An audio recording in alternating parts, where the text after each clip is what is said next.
जय माता दी दोस्तों, आप सभी का बहुत बहुत स्वागत है आज के इस ज्ञान से भरे यूट्यूब चैनल में संदेश के। तो दोस्तों, आज का यह संदेश आपके लिए बहुत ही महत्वपूर्ण संदेश है। इस संदेश को बीच में छोड़कर मत जाने की गलती मत करना, नहीं तो संदेश पर जितनी भी जानकारी आपको आज दी जाने वाली है, माता काली आज से जो बात करने वाली है, उससे आप अनजान रह जाएंगे और आपका कल्याण नहीं हो पाएगा। तो साथ ही साथ यदि आपने हमारा चैनल सब्सक्राइब नहीं किया है तो चैनल को जल्दी सब्सक्राइब कर लें और कमेंट सेक्शन में जाकर पूरी श्रद्धा सच्चे मन से जय माता काली जरूर लिख दें। धन्यवाद दोस्तों, चलिए शुरू करते हैं आज का यह संदेश। जिसका मैंने सपना देखा है और फिर तेरे मन में शंका, डर और थकान की लहरें उठती हैं। मैं तुझसे कह रही हूँ, हाँ बच्चे, तू कर सकता है और सिर्फ कर सकता है, नहीं तो उसी के लिए इस धरती पर आया है। यह तेरे जन्म का उद्देश्य है। तू यह मत सोच कि तेरा जीवन बस यूं ही बीत रहा है या कि तेरी मेहनत का कोई मतलब नहीं है। तेरे हर कदम, हर संघर्ष, हर आंसू का एक मकसद है। मैं तुझे वहां ले जा रही हूँ जहां तू पहुंचने के लिए बना है, और वह समय अब पास है। देख बेटा, जब कोई किसान बीज बोता है तो वह अगले ही दिन फसल की उम्मीद नहीं करता। वह जानता है कि पहले मिट्टी को तैयार करना होगा, फिर पानी देना होगा, फिर सूरज की रोशनी चाहिए होगी और फिर समय पर देखभाल करनी होगी। बीज को धरती के भीतर समय बिताना पड़ता है, अंधेरे में बिना किसी को दिखे, ताकि उसकी जड़ें मजबूत हो जाए। उसी तरह तेरी मेहनत, तेरी भक्ति और तेरी तपस्या अभी तक जमीन के अंदर छड़े बना रही थी। तू सोच रहा था कि कुछ हो क्यों नहीं रहा, लेकिन मैं तुझे बता रही हूँ, जड़ें जितनी गहरी होंगी, पेड़ उतना ही मजबूत होगा और फल उतना ही मीठा होगा। बच्चे, यह समय आ चुका है कि तेरी जड़ें अब बाहर की दुनिया में एक विशाल वृक्ष के रूप में दिखे। तूने जो सपने देखे थे, चाहे वह अपने परिवार को एक अच्छा जीवन देना हो, समाज में अपनी पहचान बनाना हो या अपने काम से लोगों की मदद करना हो, वह अब धरातल पर उतरने वाले हैं। तू कहेगा, माँ यह कैसे होगा? मैंने तो पहले भी कोशिश की थी पर सब टूट गया, सब बिखर गया। तो सुन बच्चे, पहले तू अकेला लड़ रहा था, बिना पूरी समझ के, बिना सही समय के। अब समय बदल चुका है और मैं तेरे साथ खड़ी हूँ। अब जो कदम तू उठाएगा वह सिर्फ तेरी ताकत से नहीं, मेरी कृपा से भी चलेगा। मैं तुझे यह भी कह रही हूँ, तू सिर्फ अपने लिए नहीं बनाया। तेरे जीवन की जीत, तेरे सपनों का सच होना, यह सिर्फ तेरा नहीं होगा। जब तू ऊपर उठेगा तो तेरे साथ कई लोग उठेंगे। तेरे अनुभव, तेरी मेहनत, तेरी जीत, यह सब किसी और के लिए प्रेरणा बनेंगे। इसीलिए तेरे लिए पीछे हटना अब विकल्प नहीं है। बच्चे, तेरा डर मैं जानती हूँ। तू कई बार शुरू करने से पहले ही सोचता है कि अगर यह भी टूट गया तो। लेकिन बेटा याद रख, जो डर हमें रोकता है वही डर हमारी असली जीत के सामने सबसे छोटी चीज है। डर हमेशा भविष्य की एक काल्पनिक तस्वीर खींचता है, लेकिन हकीकत उससे बहुत अलग होती है। तूने कितनी बार अपने जीवन में सोचा था कि अब सब खत्म है, और फिर कुछ दिन, कुछ हफ्तों में तूने पाया कि सब पहले से बेहतर हो गया। यह किसने किया? मैंने, यह संयोग नहीं था, यह मेरी योजना थी। अब मैं तुझसे कह रही हूँ, तू खुद को छोटा मत समझ। तू मेरे हाथों में रखा हुआ वह दीपक है, जिसे मैं सही समय पर सबसे ऊंचे स्थान पर रख दूंगी, ताकि उसकी रोशनी दूर दूर तक फैले। तेरे भीतर वह क्षमता है कि तू अपने जीवन की दिशा पूरी तरह बदल सकता है। हाँ, इसमें मेहनत होगी, इसमें तेरे पुराने घाव भरने होंगे और इसमें तेरे मन को हर दिन जीतना होगा। लेकिन मैं तेरे साथ हूँ, और जब मैं साथ हूँ तो यह यात्रा तेरी अकेली नहीं है। तूने कई साल अपने सपनों को बस दिल में रखा है, जैसे कोई अनमोल खजाना जिसे तू डर के कारण बाहर नहीं लाता।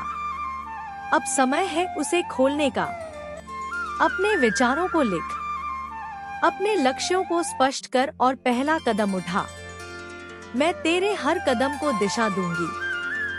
और सुन, जब यह समय आएगा कि तेरा सपना साकार हो तब भी विनम्र रहना, क्योंकि बेटा तेरी ऊंचाई सिर्फ तेरे लिए नहीं है, यह दूसरों को भी रोशनी देने के लिए है। अब मैं तुझसे वादा करती हूँ, जो भी तेरा असली सपना है मैं तुझे उस तक पहुँचाऊंगी। रास्ते में मुश्किलें आएंगी, लेकिन अब वे तुझे रोकने के लिए नहीं बल्कि तुझे और मजबूत बनाने के लिए आएंगी।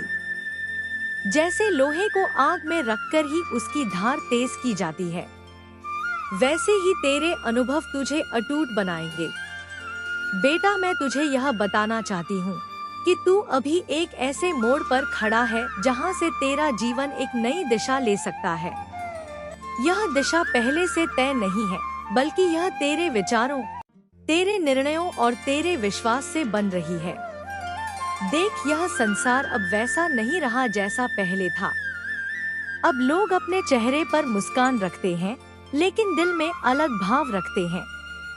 अब रिश्तों में मिठास कम और दिखावे का जहर ज्यादा हो गया है। लेकिन इसका मतलब यह नहीं कि सब खत्म हो गया है। इसका मतलब है कि तुझे और समझदार बनकर जीना है। तूने देखा होगा, अब परिवार भी पहले जैसे नहीं रहे। पहले लोग एक दूसरे के लिए समय निकालते थे, बातें करते थे, छोटी छोटी चीजों में खुश हो जाते थे। अब ज्यादातर लोग अपनी अपनी दुनिया में खोए हुए हैं, मोबाइल, काम और अपनी परेशानियों में। लेकिन बेटा, इसका इलाज भी है। अगर तू चाहता है कि तेरे परिवार में सच्ची खुशी लौट आए तो पहले तू खुद को बदल। अपने मन को साफ रख, अपनी नियत को साफ रख। जब तू बदल जाएगा, तेरे कर्म बदल जाएंगे और तेरे कर्मों का असर तेरे घर में महसूस होगा। याद रख, दुनिया चाहे कितनी भी बदल जाए, सच और प्रेम कभी पुराने नहीं होते। अगर तू रिश्तों में सच्चाई और प्रेम डाल देगा तो धीरे धीरे तेरे आसपास के लोग भी वैसा ही करने लगेंगे। हो सकता है शुरुआत में तुझे लगे कि तेरा प्रयास बेकार जा रहा है, लेकिन बेटा, पानी भी पत्थर में रास्ता तब बनाता है जब वह बार बार गिरता है। मैं तुझसे एक और बड़ी बात कह रही हूँ। तू इस समय अपने जीवन का एक सुनहरा अवसर जी रहा है, लेकिन तू उसे पहचान नहीं पा रहा। यह समय तेरी परख का है। जैसे सुनहरी धातु को परखने के लिए उसे आग में डाला जाता है, वैसे ही तुझे भी कुछ परिस्थितियों से गुजारा जा रहा है। इन परिस्थितियों में तू गुस्सा करेगा, दुखी होगा, टूटेगा। लेकिन बेटा, यह सब तुझे तोड़ने के लिए नहीं, बल्कि तुझे ऐसा बनाने के लिए है जो हर तूफान में भी अडिग रहे। बेटा, मैं तुझसे कहती हूँ, अब जो भी कदम तू उठाएगा उसे पूरे आत्मविश्वास के साथ उठा। चाहे वह कितना भी छोटा क्यों ना हो, लेकिन उसे इस भावना से कर कि मैं तेरे साथ हूँ, और सच में मैं तेरे साथ हूँ। तेरे हर कदम पर, तेरे हर फैसले में, तेरे हर फैसले में और तेरे हर कदम में मैं अपना साथ दे रही हूँ। ना केवल देखा दे देखी का साथ, बल्कि वह गहरा साथ जो तेरे मन के सबसे भीतर तक पहुंचकर तुझे संभाले। जब तू किसी निर्णय पर डटा रहेगा और उसे ईमानदारी से निभाएगा, तब मुझे उस निर्णय का फल तेरे लिए सुगमता से साधना होगा। कभी कभी तू यह सोचकर हिचकिचाएगा कि क्या यह सही है, क्या लोग समझेंगे या क्या तेरे प्रयासों का नतीजा मिलेगा। पर बेटा, तेरे मन की सच्चाई ही तेरी सबसे बड़ी मार्गदर्शक होगी। अपनी अंतरात्मा की सुन और फिर निर्भय होकर आगे बढ़। मैं तेरे साहस को बढ़ाऊंगी और तेरी गलतियों को सीख में बदलकर चैन की नींद दे दूंगी। जब भी तुझे लगे कि राह भटक गई है, एकदम से लौट कर मत भाग। ठहर कर देख और जो भी कमी दिखे उसे सुधार। कभी कभी छोटी छोटी गलतियां ही बड़ी बाधा बन जाती हैं और उन्हें समय रहते सुधर लेने से रास्ता फिर से खुल जाता है। अपने काम को ईमानदारी से कर, अपने रिश्तों में सच बोल और अपने दिल में निरंतर दया बनाए रख। यही छोटे छोटे आदतें तेरे जीवन का मार्ग प्रशस्त करेंगी। और याद रख, मैं तेरे प्रयासों को तभी सही दिशा में मार्गदर्शित करूंगी जब तू स्वयं अपने कर्मों में सच्चा और निष्ठावान रहेगा। तेरे भीतर जो बेचैनी और असुरक्षा है, उन पर तू इस प्रकार विजय पाएगा। पहले उन्हें पहचान, फिर उन्हें स्वीकार कर और अंततः उनके साथ धैर्य से काम कर। कई बार तू बस उन विचारों से लड़ता है जो सच में तेरे नहीं होते। ऐसे में तू उन्हें उनके रास्ते पर जाने दे, लेकिन अपने दिल में उनके लिए दुआ और शुभकामनाएं रख। यही असली ताकत है। दूरी में भी प्रेम बनाए रखना। जब परिवार के लोग बिखरने लगे तो तू खुद को टूटने मत दे। याद रख, अगर एक दीपक बुझ जाए तो दूसरा जलाकर घर में उजाला रखा जा सकता है। तू वही दीपक बन जो परिस्थितियों के तूफान में भी जलता रहे। इसके लिए तुझे अपनी भावनाओं पर काबू रखना सीखना होगा। गुस्से में बोले गए शब्द कई बार ऐसी चोट दे जाते हैं जो सालों में भी नहीं भरती। इसीलिए बेटा, जब दिल भारी हो तब चुप रहना और सही समय आने पर बात करना, यही बुद्धिमानी है। तू यह भी समझ कि जब समय बदलता है तो रिश्तों की परिभाषा भी बदलती है। पहले परिवार एक ही छत के नीचे रहना गर्व की बात मानते थे। अब कई लोग अपनी स्वतंत्रता और व्यक्तिगत जगह को ज्यादा महत्व देते हैं। इसमें गलत कुछ नहीं है, जब तक कि यह अलगाव नफरत और कटुता में ना बदले। इसलिए तू अपने दिल में खुलापन रख ताकि सामने वाला चाहे पास हो या दूर, वह तुझसे जुड़ा महसूस करे। मुश्किल यह है बेटा कि जब दिल में दर्द होता है तो इंसान खुद को अकेला समझने लगता है। लेकिन तू याद रख, तेरे साथ मैं हूँ। जब कोई अपना तुझसे दूर हो जाए तो यह सोच कि शायद मैंने उसे किसी कारण से दूर किया है, ताकि तू खुद को बेहतर समझ सके, ताकि तू अपने जीवन का मकसद पहचान सके। तेरा काम है रिश्तों में संतुलन बनाए रखना। अगर तू बीच का रास्ता पकड़ ले जहां ना तू खुद को खोए ना दूसरों को, तो तू हर तरह की दूरी को संभाल लेगा।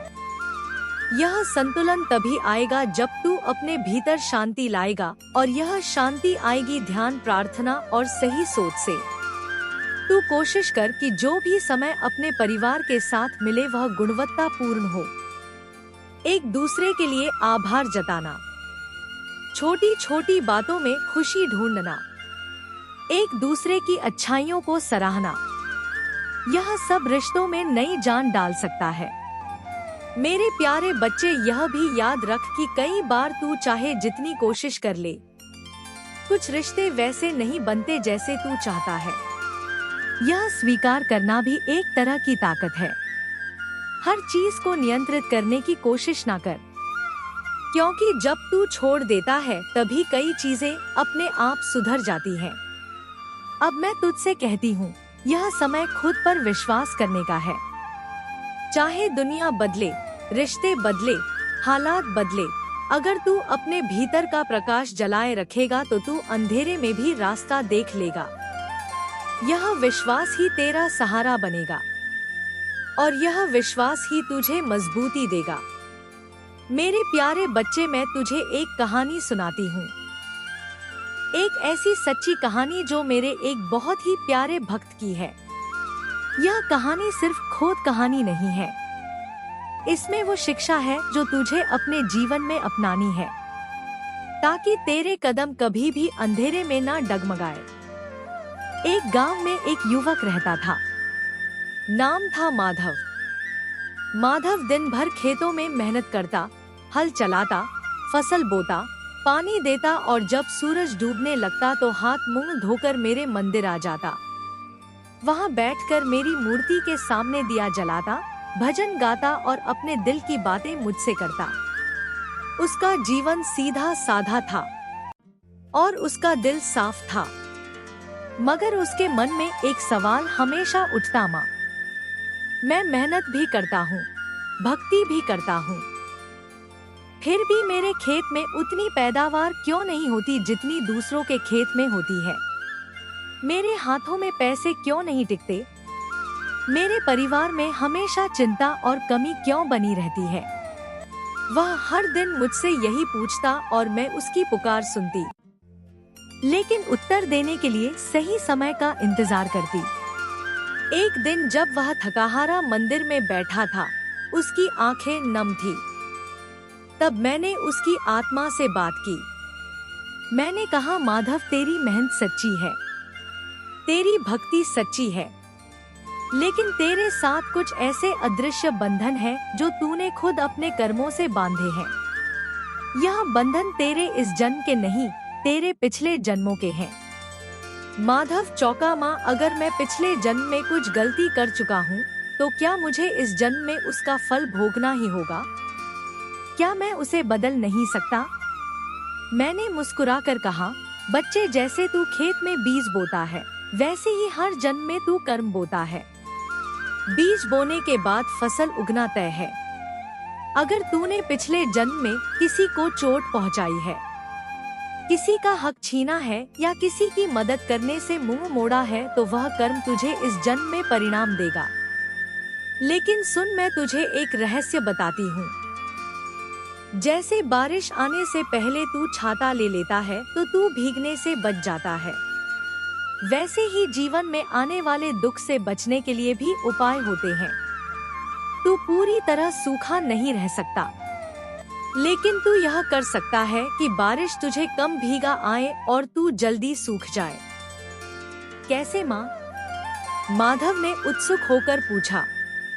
मैंने कहा, मेरी भक्ति, मेरी श्रद्धा और तेरे कर्मों का सुधार ही तेरी छतरी है। अगर तू रोज मन से मेरा नाम लेता है, जरूरतमंद की मदद करता है, अपने गुस्से और ईर्ष्या पर काबू पाता है, तो तेरे पिछले जन्म के कर्मों के काले बादल जल्दी छट जाएंगे। दुख आएगा पर तेरे दरवाजे से बस छूकर चला जाएगा। तू देखेगा कि तेरे पास वही तकलीफ आई, लेकिन तेरे भीतर की रोशनी ने उसे टिकने नहीं दिया। माधव ने यह बात गांठ बांध ली। उसने न सिर्फ मेहनत और भक्ति जारी रखी, बल्कि अपनी आदतों को भी बदलना शुरू किया।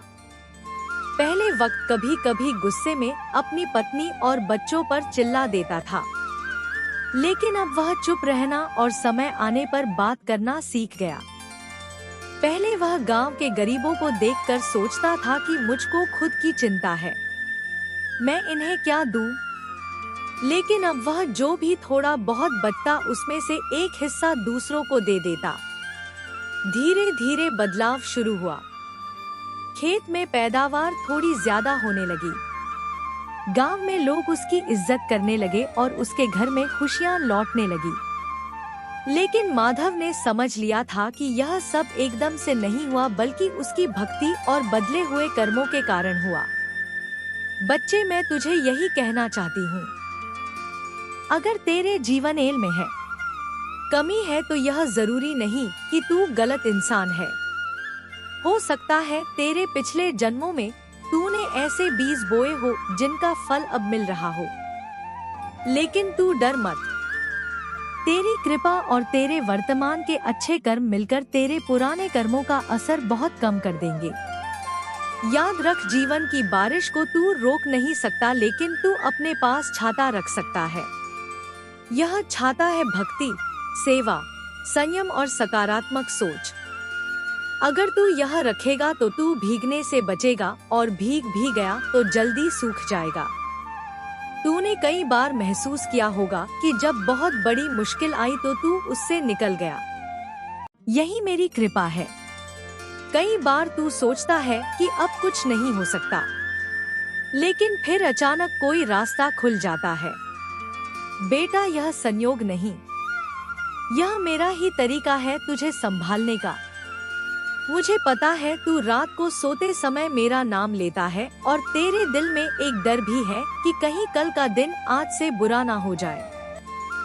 मैं तुझे कहती हूँ, जब तू मेरा नाम लेता है तो तू अपने चारों ओर एक अदृश्य कवच बना लेता है। यह कवच तुझे पूरी तरह बचाता नहीं, क्योंकि तुझे अपने कर्मों का कुछ फल भुगतना ही होता है, लेकिन यह कवच तुझे टूटने नहीं देता। मेरे प्यारे बच्चे, तू अक्सर अपने मन में यह सोचता है कि क्या मैं वाकई कुछ बड़ा कर सकता हूँ? क्या मेरी किस्मत में सचमुच कुछ खास लिखा है? क्या मैं उस मुकाम तक पहुँच सकता हूँ?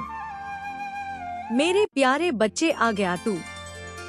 आज मैं तुझसे एक बिल्कुल नई बात करने आई हूँ, जो ना पहले मैंने तुझसे कही ना पहले तूने सुनी। यह बात तेरे दिल की गहराइयों को छुएगी और तुझे अपने आप से, अपनी आत्मा से और मुझसे नए ढंग से जोड़ देगी।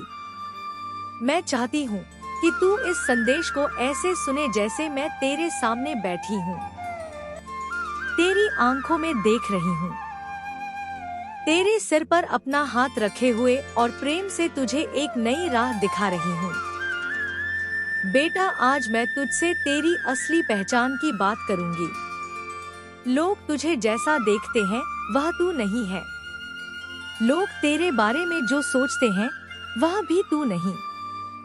तू वही है जो मैं जानती हूँ, एक पवित्र आत्मा, मेरे अपने ही प्रकाश का अंश, एक ऐसा फूल जो मेरे बगीचे का सबसे सुंदर रंग है। तू खुद को जितना कमजोर मानता है उससे 1000 गुना ज्यादा ताकतवर है। लेकिन यह ताकत तू तब देख पाएगा जब तू अपने डर, अपनी झिझक और अपनी पुरानी सोच की बेड़ियों को तोड़ेगा। प्यारे बच्चे, यह दुनिया एक मैदान की तरह है जहां तू खेल रहा है।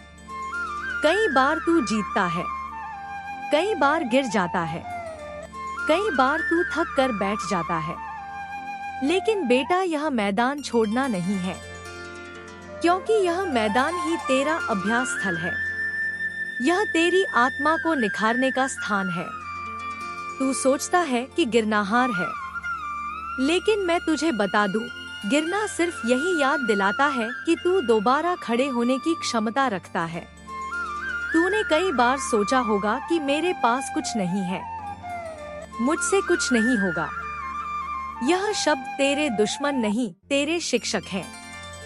यह तुझे यह सिखाते हैं कि तू भीतर से खाली नहीं है, बस तेरी नजरें अभी सही खजाने पर नहीं गई। बेटा, तेरे अंदर वह खजाना है जो सोने चांदी से भी कीमती है। तेरा विश्वास, तेरी नियत और तेरा सच्चा दिल। यही 3 बातें तेरे जीवन को बदलने की कुंजी है। मैं तुझे एक रहस्य बताती हूँ। जब तू अपने मन में किसी भी चीज को प्रेम और विश्वास के साथ रखता है, तो वह चीज धीरे धीरे तेरे जीवन में आ जाती है। यह कोई जादू नहीं, यह ब्रह्मांड का नियम है। लेकिन यहाँ एक बात है जो लोग भूल जाते हैं। तुझे सिर्फ सोचने से नहीं, बल्कि अपने कर्म और अपने शब्दों से भी उस चीज की पुष्टि करनी होगी। अगर तू अपने मन में उजाला रखे और अपने कर्म से अंधेरा फैलाए, तो बेटा, दोनों में टकराव होगा और ना उजाला आएगा ना अंधेरा जाएगा। प्यारे बच्चे, तूने यह भी देखा होगा कि कई लोग बिना मेहनत के आगे बढ़ते हैं और कई लोग मेहनत के बावजूद वहीं खड़े रह जाते हैं। इसका कारण यह है कि जो लोग अपने मन को साफ और स्थिर रखते हैं, उन्हें दिशा मिलती है, और जो लोग केवल थकावट में काम करते हैं, उनके कदम बस गोल गोल घूमते रहते हैं। इसलिए बेटा, मैं चाहती हूँ कि तू अपने मन को पहले स्थिर करे। स्थिर मन वैसा है जैसे शांत पानी, उसमें सब कुछ साफ दिखता है और वही पानी आसमान का सुंदर प्रतिबिंब भी दिखाता है। तू मेरे सामने कई बार रोया है, कई बार शिकायत की है, कई बार सवाल किया है, माँ क्यों मैं? आज मैं तुझे इसका जवाब देती हूँ, क्योंकि तू खास है। मैं अपने खास बच्चों को ही बड़ी परीक्षाएं ना देती हूँ, क्योंकि मैं जानती हूँ वे इनसे गुजरकर और भी उज्जवल हो जाएंगे। जब लोहे को आग में रखा जाता है तो वह या तो पिघलकर टूट जाता है या फिर और मजबूत बनता है। मैं चाहती हूँ कि तू वही मजबूत लोहा बने जो किसी भी आंधी में ना टूटे। अब मैं तुझे एक और सच्चाई बताती हूँ। तेरे जीवन में जो भी लोग आएंगे वे सभी तेरे शिक्षक हैं। कुछ तुझे प्रेम सिखाएंगे, कुछ तुझे धैर्य सिखाएंगे और कुछ तुझे खुद से प्यार करना सिखाएंगे। कभी किसी को शत्रु मत मान, क्योंकि हर एक आत्मा मेरे ही रंग से बनी है। हाँ, यह सही है कि कुछ लोग तुझे चोट देंगे, धोखा देंगे, पर बेटा उनका काम तुझे गिराना नहीं, तुझे सिखाना है कि तेरा सहारा मैं हूँ, कोई और नहीं। बेटा, जब तू किसी नई शुरुआत से पहले डरता है तो उस डर को दूर करने का सिर्फ एक तरीका है, पहला कदम उठाना। डर हमेशा खाली जगह में पैदा होता है, जब तू सोचता है लेकिन करता नहीं है। जैसे ही तू कदम बढ़ाता है, डर पीछे हटने लगता है। मैं तुझे हर कदम पर थामूंगी, बस तू चल तो सही। तेरी आत्मा की यात्रा अभी खत्म नहीं हुई है, बल्कि असली यात्रा अब शुरू हो रही है। आने वाले समय में तुझे ऐसे मौके मिलेंगे जो पहले कभी नहीं मिले, लेकिन बेटा इन मौकों को पकड़ने के लिए तुझे तैयार रहना होगा। तैयारी का मतलब सिर्फ बाहरी चीजों से नहीं, बल्कि अंदर की ताकत, धैर्य और साफ नियत से है। जब भी तू थक जाए, जब भी तेरे दिल में बोझ महसूस हो, तो बस मेरी आंखों में देख, मेरे नाम का जाप कर और गहरी सांस ले। तू महसूस करेगा कि तेरे कंधों से बोझ उतर गया है, क्योंकि बेटा तू अकेला नहीं है, कभी भी नहीं। और आज मैं तुझसे एक वादा लेती हूँ, तू खुद पर विश्वास रखना नहीं छोड़ेगा। चाहे हालात कैसे भी हो, तू अपना मन साफ रखेगा और अपने कर्म में सच्चाई लाएगा। यही तेरी जीत की शुरुआत है। मेरे प्यारे बच्चे, यह संसार पहले जैसा नहीं रहा। यह धरती, यह आसमान, यह नदियाँ, यह पहाड़ सब तो वैसे ही हैं, पर इंसान का दिल बदल गया है। पहले जो रिश्ते खून से भी गहरे होते थे, आज उनमें दूरी की दरारें हैं। पहले परिवार के लोग एक दूसरे के बिना खुद को अधूरा समझते थे। आज कई अपने ही लोग साथ रहकर भी अजनबी जैसे लगते हैं। पहले दिल और जुबान का फर्क कम था, अब कई लोग कुछ बोलते हैं और सोचते कुछ और हैं। बेटा, यह बदलाव अचानक नहीं आया, यह धीरे धीरे आया है, जैसे बूंद बूंद पानी पत्थर में भी निशान बना देता है। पहले रिश्ते इसलिए मजबूत थे क्योंकि उन ईमानदारी, त्याग और धैर्य था। लोग एक दूसरे के लिए सहते थे, इंतजार करते थे, गलतियों को माफ करते थे। आज के समय में लोगों के पास सहनशक्ति कम है और रहम ज्यादा। पहले लोग गलती को सुधारते थे, आज गलती को साबित करते हैं। यही वजह है कि रिश्ते टिक नहीं पाते। अब सवाल यह है मेरे बच्चे कि तू इस बदलते समय में क्या करे। सबसे पहले तू यह समझ ले कि तू किसी को बदल नहीं सकता, चाहे तू कितना भी चाहे। हाँ, तू खुद को बदल सकता है, अपनी सोच, अपना दृष्टिकोण बदल सकता है, और यही बदलाव आसपास के माहौल पर असर डालता है। अगर तू हर वक्त यह सोचता रहेगा कि सामने वाला कैसा है, वह क्या कर रहा है, तो तू थक जाएगा। इसके बजाय तू यह सोच कि मैं क्या कर सकता हूँ ताकि मेरे भीतर शांति बनी रहे। जब परिवार में लोग अलग अलग सोच रखते हैं, कुछ साथ रहना चाहते हैं, कुछ अलग, तो सबसे जरूरी है कि तू अपने मन में कटुता ना रखे। बेटा, दूरी सिर्फ घर की दीवारों की नहीं होती, दिल की भी होती है। अगर दिल में प्यार और आशीर्वाद बचा रहे तो अलग रहकर भी संबंध मजबूत रह सकते हैं। कई बार पास रहकर भी लोग दूर हो जाते हैं, और कई बार दूर रहकर भी लोग पास महसूस होते हैं। तो कोशिश कर कि रिश्तों में संवाद बना रहे। बात करना, सुनना, समझना, यह 3 चीजें हर टूटते रिश्ते को बचा सकती हैं। अगर सामने वाला नहीं सुनना चाहता, तब भी तू अपनी ओर से कोशिश छोड़ मत, क्योंकि जो प्रेम में हार मान लेता है, वह धीरे धीरे अंदर से टूटने लगता है। अब यह भी समझ कि हर इंसान का स्वभाव और जीवन के अनुभव अलग होते हैं। कई लोग अपने डर, असुरक्षा और पुराने घावों के कारण दूसरों से दूर हो जाते हैं। इसका मतलब यह नहीं कि वे तुझसे प्रेम नहीं करते, बल्कि इसका मतलब है कि वे अपने तरीके से जीने की कोशिश कर रहे हैं। जय माता दी दोस्तों। आज का संदेश आपको कैसा लगा कमेंट सेक्शन में अपनी राय जरूर दीजिएगा। यदि आपने हमारा चैनल सब्सक्राइब नहीं किया तो चैनल को लाइक सब्सक्राइब जरूर कर लीजिएगा। धन्यवाद दोस्तों।